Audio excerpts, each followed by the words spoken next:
I'm VJ Hamilton and welcome to the Autoimmune RESET, the place for you to learn how to thrive with autoimmune disease and feel empowered to take steps to transform your health to feel better than ever. You can start making changes today to improve your health. So with every episode, my mission is to share with you simple ways to up-level your diet and lifestyle with key learnings from my own journey reversing autoimmune disease and inspirational stories from those who have reset their autoimmune symptoms and are now thriving in life. I suffered from autoimmune disease for over 25 years and now I live symptom-free, and I wish the same for you as well. So thank you for being here and sharing this time with me. Now let's get started.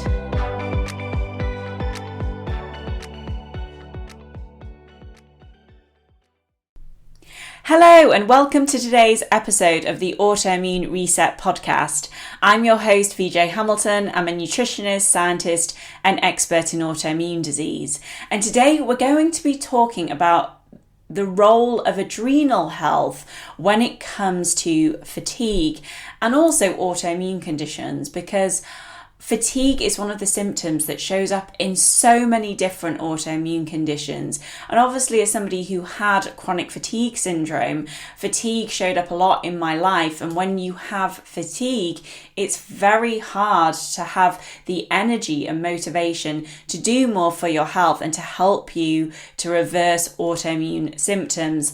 And there is this link with our adrenal function, and it's quite controversial for whatever reason in the medical industry, because I remember going to see my endocrinologist and getting lots of different testing for chronic fatigue, and they were testing for lots of different things. They're looking at my thyroid and looking at other areas to see if that might be a factor in how I was feeling. And I was finally diagnosed with chronic fatigue syndrome as a process of elimination, really. They had looked into lots of different areas of my health and decided that based on the amount of exposure that I had had to certain viruses, that it was likely post-viral chronic fatigue syndrome, and I was finally diagnosed with that.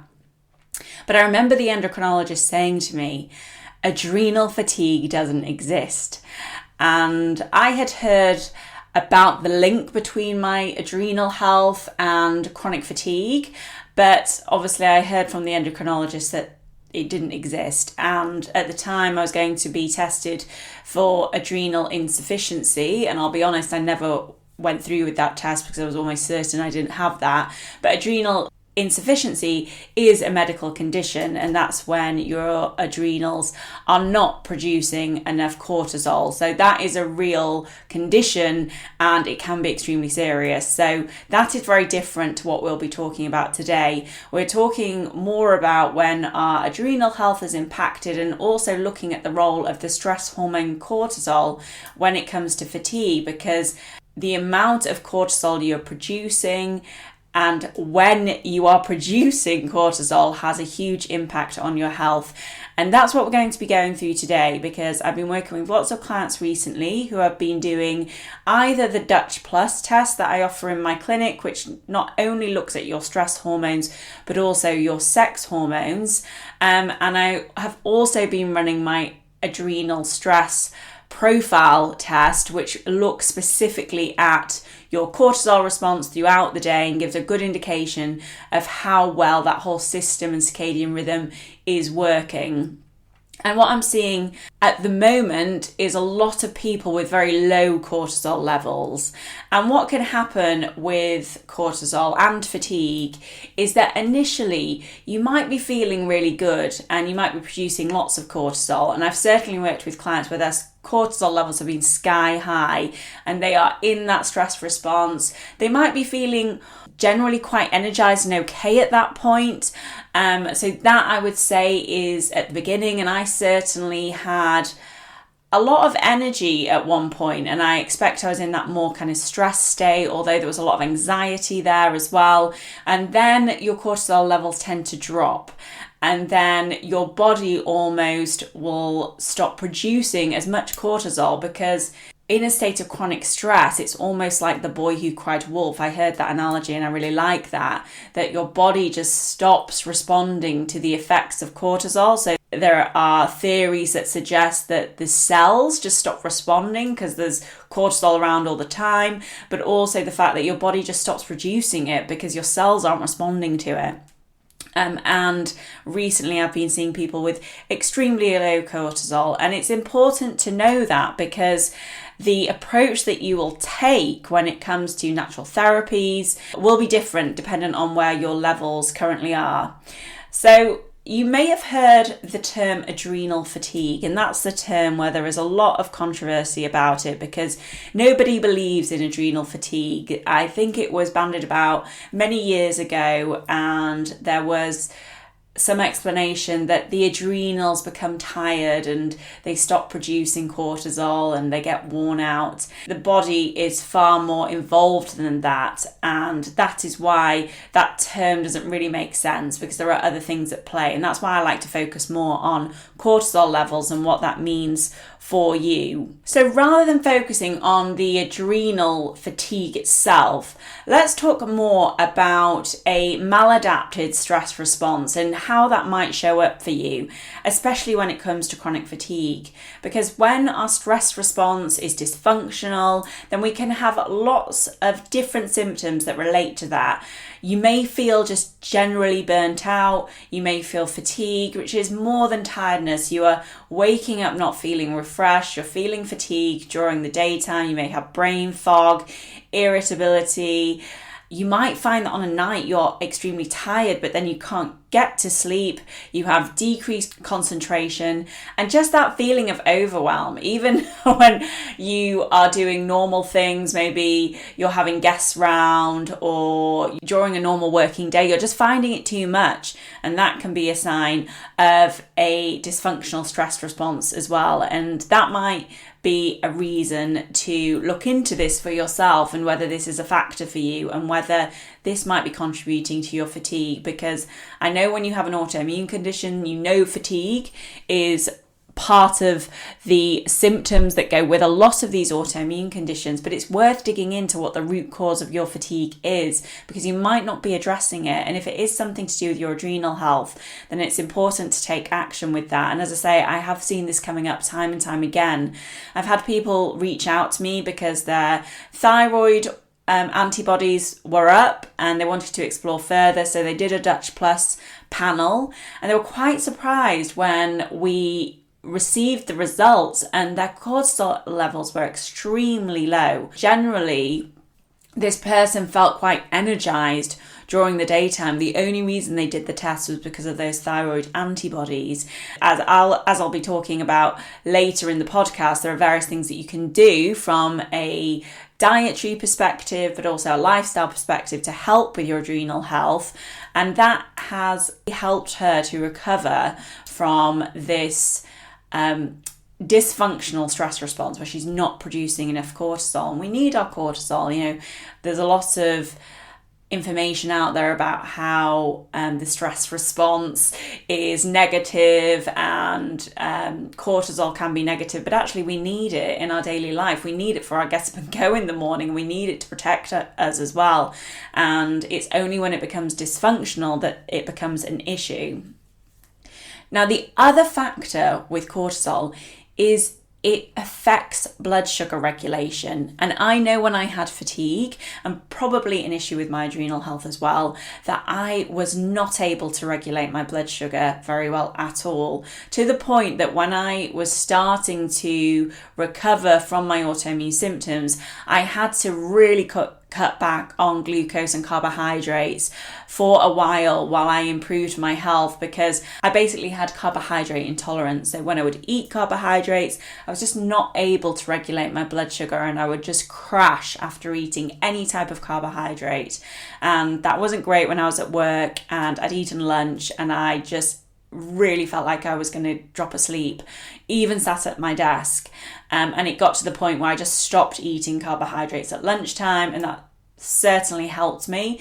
But I didn't want to do that for the long term, and that's why I started working on my gut health, but also my stress response and making sure that I was in a more rested state for part of the day and bringing in some stress management techniques as well, which we can talk about.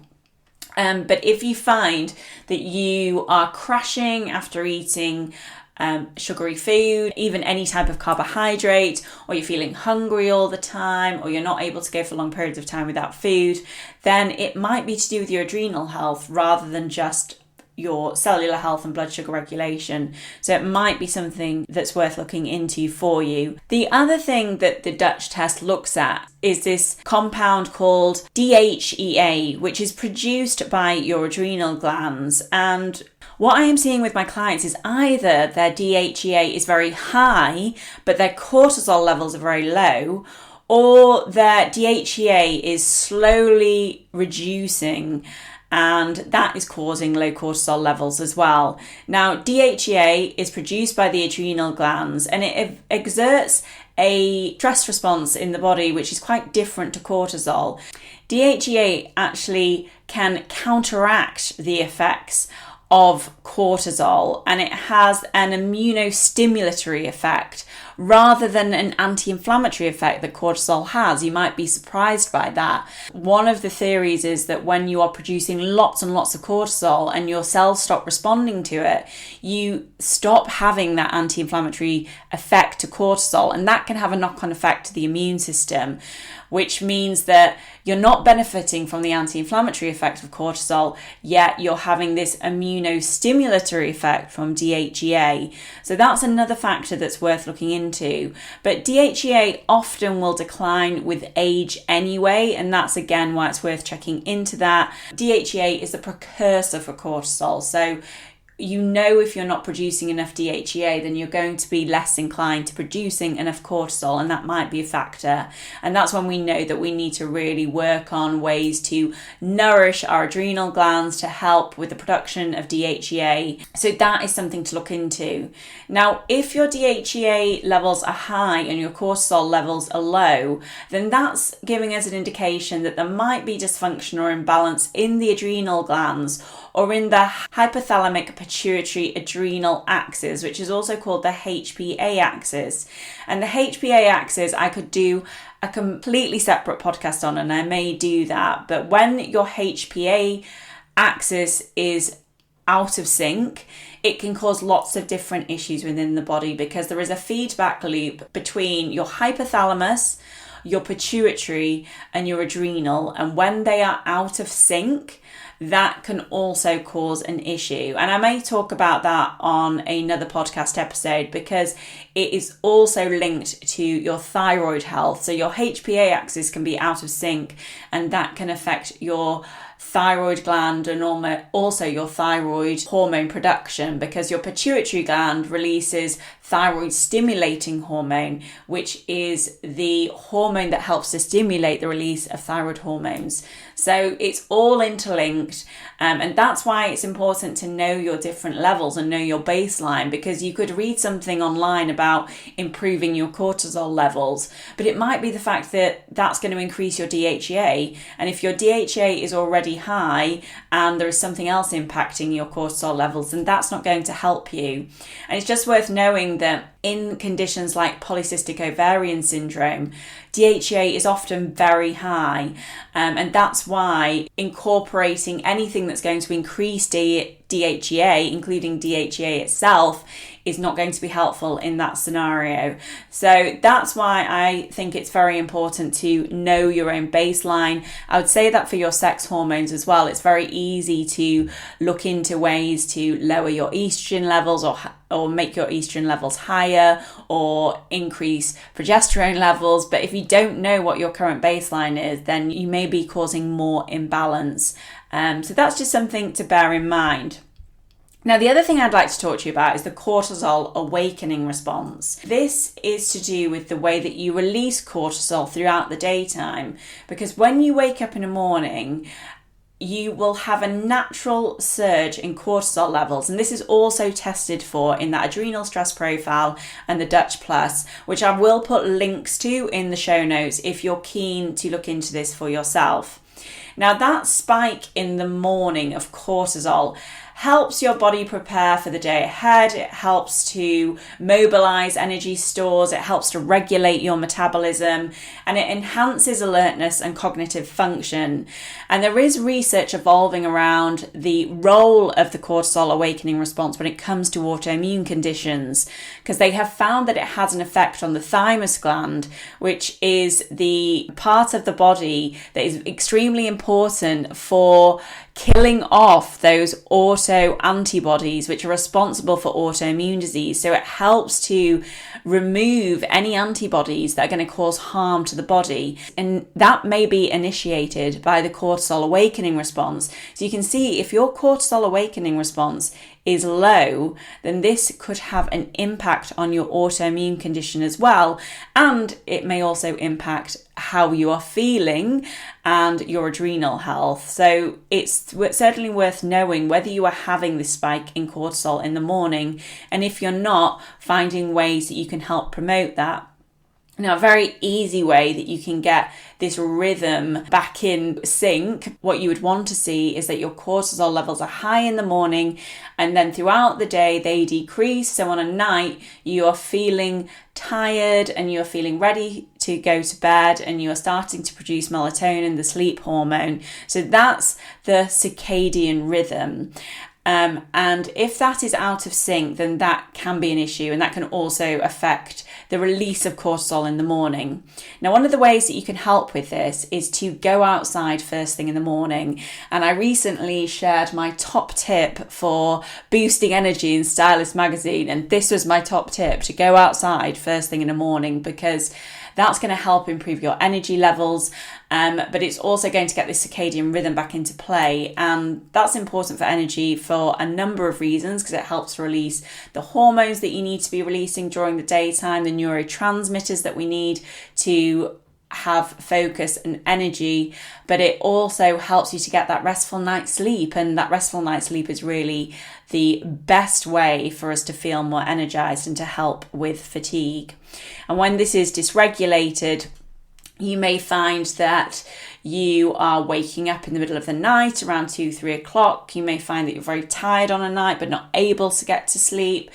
So there's lots of ways that this can show up. You might find that you're just not getting a lot of deep and restful sleep, and you're waking up feeling unrefreshed.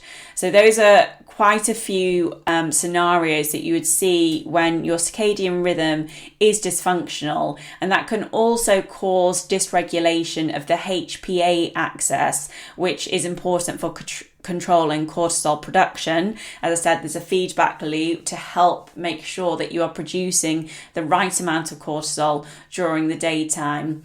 And when we're in a state of chronic stress, this can affect it as well, because as I have mentioned on the podcast, but just giving you the scenario again, when you are running away from a predator, you're producing a lot of the stress hormone. And that's natural. That's putting you in that alert state. That's helping you to prioritize survival. But unfortunately, that can happen throughout our day.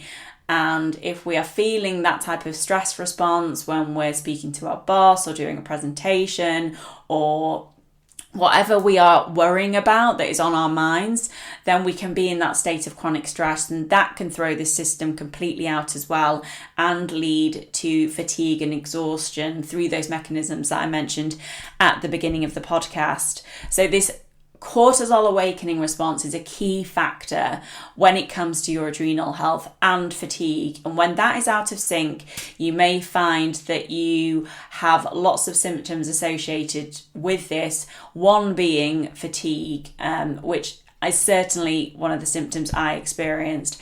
I'm sure the fact that I had a high viral burden was part of my condition, and that's what I got diagnosed with. But I honestly believe that my stress response was dysfunctional at the time. I was probably at one point producing way too much cortisol, and then my levels just depleted, and that's when I just felt completely flat. And that's how I would explain how I was feeling: flat, and just had no energy at all. The only way to give my body energy was through coffee or sugar. And yeah, I actually, looking back, It's hard now because it's been quite a while since I experienced those feelings, but it was really hard. It was hard getting out of bed. It was hard going to work. It was hard focusing. It was hard being sat in a meeting where I wasn't really doing anything because I was just struggling so much to stay awake. I was watching a TED Talk the other day, and there was a lady presenting, and I heard her voice was shaking. So she's obviously a little bit nervous, but it was a very insightful TED Talk. But it reminded me of when I used to present, and I would get such bad anxiety and I would have such bad brain fog. I wouldn't be able to think. And that was definitely part of having chronic fatigue syndrome. I can see that now, but I didn't really know what the symptoms were, and I didn't know how to deal with them at the time. So if you're going through this, just have the faith that there are answers out there and there are resolutions. It's just about digging into what's at the root cause for you and working on that, and I'm sure you will feel better. And fatigue was the symptom that I worked on the most at the beginning, and through getting my energy back, I was then able to keep going from strength to strength and keep doing more and more for my health, which I feel that I am in that zone now. I'm still working on my health every single day, but I've just got the energy to be able to do it now, and it just makes life so much easier. So I'm really wishing the same for you as well. So let's talk about some of the things that you can do when it comes to nourishing your adrenal health, helping with your stress response, and as a result of that, not feeling so fatigued and feeling more energized in your day. First and foremost, making sure that you're prioritizing your sleep and rest is absolutely key to this. I remember when I got diagnosed with chronic fatigue syndrome and they told me I needed to rest more, and I didn't want to hear that at the time because I was sleeping all the time, but the truth is I was crashing out sleeping. I wasn't actually resting. So I look back now and I think that was probably quite good advice. It's not what I wanted to hear at the time because I wanted the magic pill, as we all do. But I see now that I probably did need to rest more. I was constantly on the go. And even when it came to my health, I was obsessive about making changes for myself rather than actually just giving myself space to relax and let go.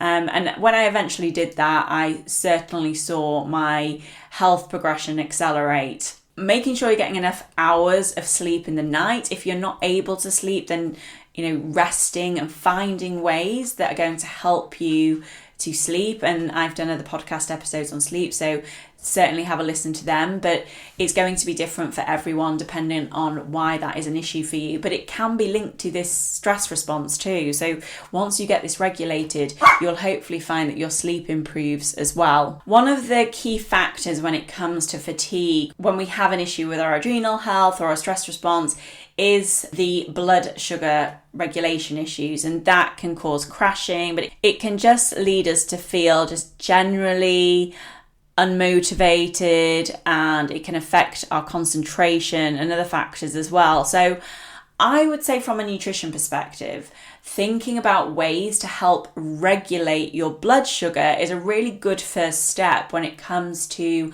helping your symptoms that you have from this dysregulated stress response. There are lots of different ways that you can eat to help with your blood sugar regulation, such as making sure that you're eating protein with every meal. I keep seeing my clients' meal plans and they don't seem to like protein for some reason. I'm not sure why, but you really do need protein to help to regulate your blood sugar and keep your blood sugar in balance, because it helps to avoid blood sugar spikes. And it's not that we need to avoid them completely, but protein can just help to keep them at a better level and keep your body from crashing from a high amount of blood sugar all at once. So making sure you're eating protein with every meal, eating high fiber foods is extremely helpful. Moving after eating can help with blood sugar regulation. And there are also some key nutrients which have been shown to help with blood sugar regulation.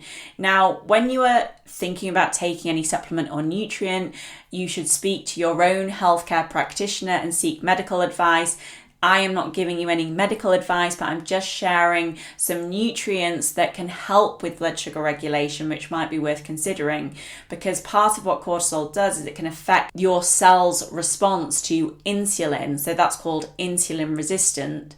So I'm finding that clients will have an issue regulating their blood sugar, but it's not to do with the fact that they're not producing enough insulin. It's to do with the fact that their cell membranes are not responding to insulin, which is causing them to have higher blood sugar levels and more insulin spikes and crashes. So here are a few nutrients that can help with that. So berberine is a compound that's found in plants, including golden seal and barberry. And berberine has been shown to improve insulin sensitivity. So at the cellular level, it's helping your cells respond to insulin, which can help to reduce blood sugar levels and also help with metabolic health. So that might be something to consider for you. Nutrients like chromium and alpha lipoic acid, which is a powerful antioxidant, have shown to improve insulin sensitivity. And even cinnamon, which contains a bioactive compound that can help with insulin sensitivity as well, may be helpful to incorporate. And I know when I first started working on my health, I was having a cinnamon tea after each meal to help regulate blood sugar levels. There isn't a huge amount of research backing that up, but it has been used for centuries and it certainly helped me. So it might be worth looking into that as well. And then a magnesium deficiency can affect blood sugar regulation, and it is quite hard to get enough magnesium from the food that you are eating. So if you are not eating a lot of magnesium-rich foods to begin with, like leafy greens, dark chocolate's actually a really good source of magnesium, and nuts, but even so, you might not be getting enough from your diet, then it might be worth looking into your magnesium levels and seeing if that is a factor for you.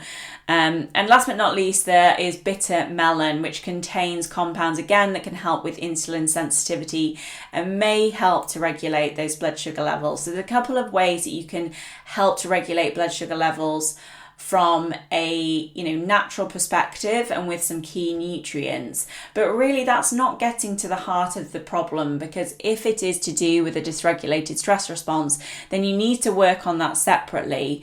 And when it comes to supplements that can help with your adrenal health, I think first and foremost, vitamin C is absolutely vital when it comes to adrenal gland function, as it helps to regulate your cortisol levels. It also acts as an antioxidant, because what can happen is that over time, dependent on various factors, it might be to do with viral exposure or chemical exposure or eating an unhealthy diet, you can be in the state of oxidative stress. So when we have more free radicals and antioxidants, and that can impact your adrenal gland health.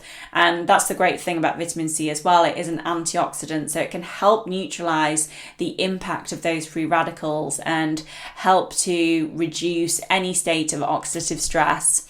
And that is tested for in what I call my cell health test, the metabolomics panel, which looks at lots of different markers, especially around blood sugar regulation and cellular health, but it also looks at nutrient deficiencies. And it is good to understand whether you might be deficient in some of these nutrients and then decide whether they are impacting you and causing your symptoms. So that might be something to look into as well. And again, I'll put the link to that in the show notes.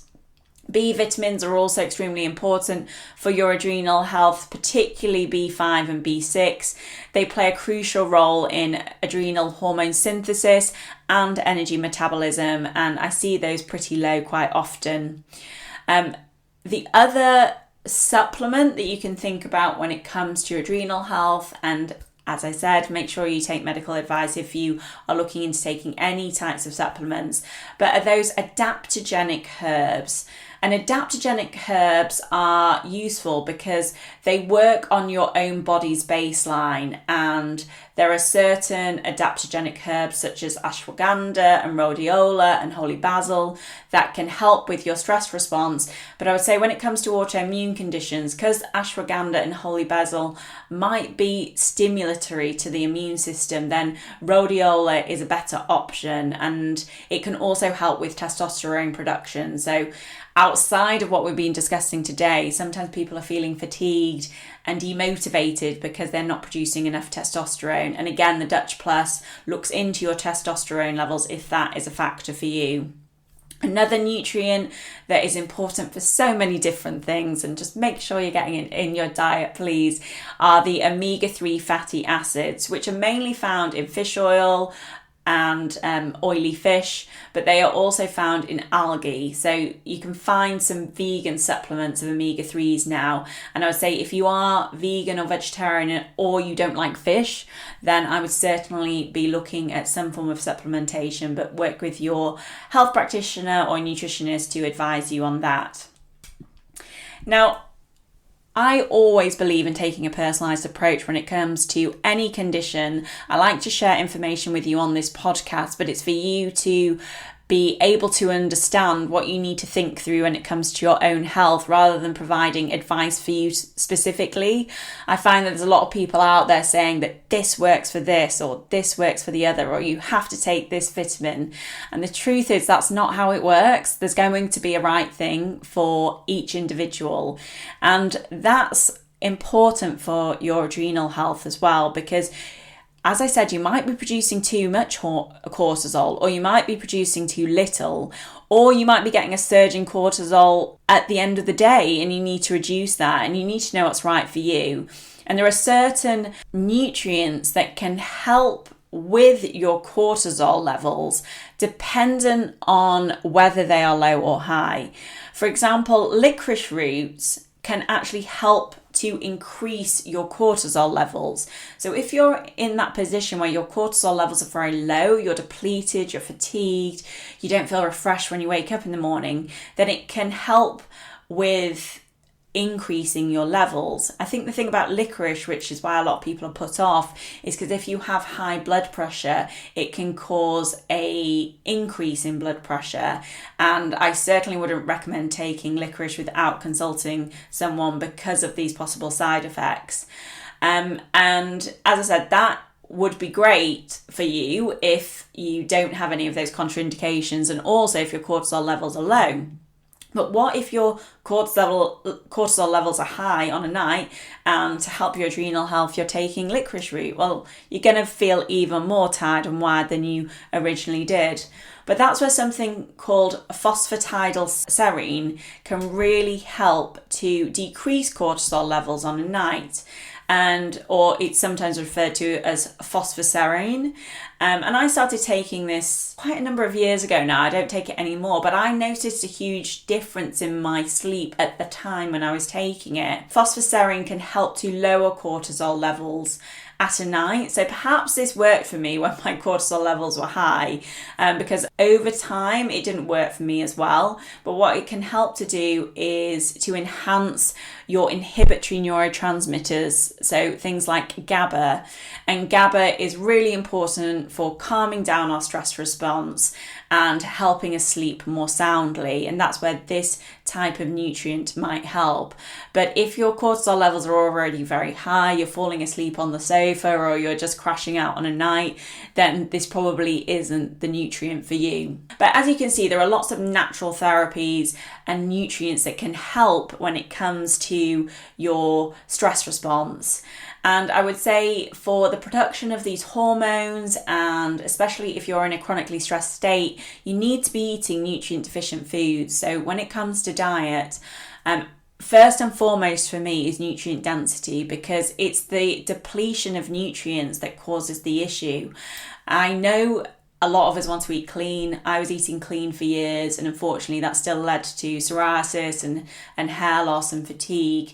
My diet, probably wasn't the best, if I'm honest, because I was eating microwave meals and other things at the time. But generally, it looked like quite a healthy diet, because I didn't eat meat, and that was seen as unhealthy at the time. And I ate vegetables, and I seemed like I was fairly health conscious. But the truth is, there weren't any nutrients in the food I was eating, even though I was probably eating a lot of clean foods, a lot of salads, and some vegetables and some grains. That probably isn't going to be enough, to be honest. And I see this with my autoimmune clients, that even though they're eating quite healthy food and fairly health conscious, there's just not enough nutrients in the diet to help support these different functions, especially when they have a lot of demands in their lives, which a lot of us do at the moment. So making sure your diet is nutrient dense is absolutely key. Having protein with every meal, making sure you're eating the healthy fats, eating healthy meat, slow cooked meat, organ meat, organic chicken. These are all very healthy to include in the diet. If you're not eating it for an ethical reason or religious reason, then that's completely understandable. But make sure that you're getting those key nutrients that you need in your diet. And seaweed is a lovely way that you can add more nutrients with a vegetarian diet. And those oily fish, that's important. You need those omega-3s, and that's your main source of omega-3s. So if you're not getting them through your diet, make sure that you are finding other ways to incorporate them in your diet as well. I mentioned sleep earlier. It's going to be very hard to recover if you're not getting enough sleep. And going outside first thing in the morning to reset your circadian rhythm, so it knows when you are waking up, it's seeing that light, and your pineal gland is exposed to that light, and it just sets that circadian rhythm, which is important for this, but also lots of other reasons, because our body does different functions throughout the day. If it doesn't know where it is, then it's not going to be producing the right hormones, the right neurotransmitters. It's not going to be aiding digestion as much if everything is out of sync. And I sometimes find that my clients are eating in the middle of the night, and your body isn't used to doing that, and that then can become an issue when it comes to your digestive health, because you're not really meant to be eating in the middle of the night. So that in terms of releasing gastric juices and stomach acid, and all the things that are needed to digest food properly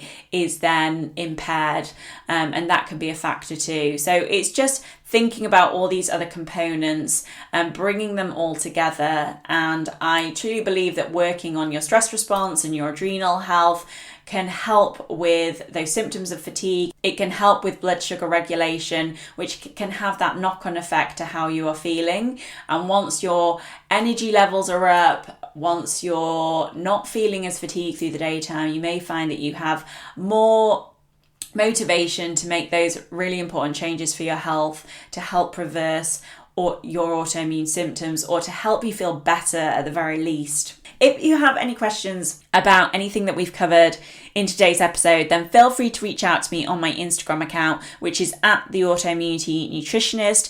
As I said, I'm going to put the links to those tests that I think would be helpful for you to look into if you think this is a factor for you.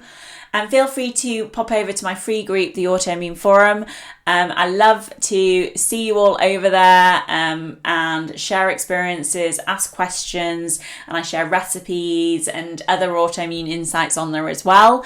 So feel free to join that. You'll find the link to the show notes. If not, have a fantastic rest of your day, and I'll speak to you soon. Take care. Thank you very much for joining me today on the Autoimmune Reset. I really hope you enjoyed the discussion, and be sure to subscribe to the podcast so that you never miss an episode. And if you liked it, I would hugely appreciate a review on iTunes, as it helps me understand what you like about the podcast and to help share the information with more people. I'm excited to speak to you next time, and remember, you have the power to take the reins on your health. So keep the faith and celebrate the small wins. Until next time.